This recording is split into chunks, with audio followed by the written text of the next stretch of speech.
Org sxema o'zi nima? Org sxema bu ko'pchilik o'ylaganidek oddiy bir tashkiliy tuzilma emas, balki biznesdagi barcha ishlarni to'g'ri tashkillashtiruvchi, barcha ish postlari faoliyatini to'liq nazorat qilish imkonini beruvchi, belgilangan asosiy maqsadga olib boruvchi funksional sxema bo'lishi hamda kompaniya mijozi uchun aynan kerak bo'lgan mahsulotni to'liq va sifatli ishlab chiqarishga layoqatli bo'lishi kerak. Demak, org sxema quyidagi vazifalarni bajaradi.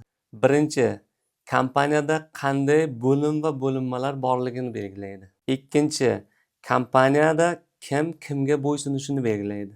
Uchinchi, kompaniya menejerlari va xodimlari o'rtasida o'zaro aloqa almashish tartibini belgilaydi. To'rtinchi, e'tibor bering, kompaniyaning asosiy strategik rejasini belgilaydi.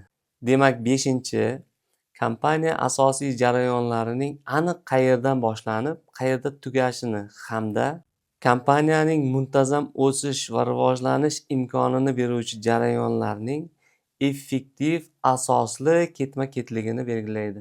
Diqqat qiling, bu oddiy random ketma-ketlik emas.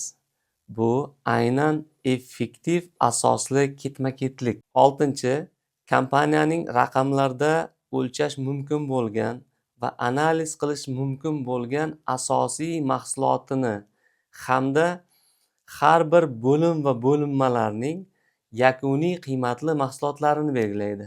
Yettinchi, kompaniyada mavjud jami ish postlarining raqamlarda oson o'lchash, ularni analiz qilish va KPIlar belgilash imkonini beruvchi yakuniy qiymatli mahsulotlarini belgilaydi. E'tiboringiz uchun rahmat. Ushbu ish instrumentining maksimal darajada sizga manfaatli bo'lishi uchun o'zingizda mavjud org sxemaning funksiyalarini mana shu yuqorida keltirilgan bandlar shartlari bilan o'zaro solishtirib ko'ring va agar unda shu shartlarning loaqal bittasini topmasangiz, org sxemangizni qaytadan ko'rib chiqishingizni va uni qaytadan tuzishingizni maslahat beraman.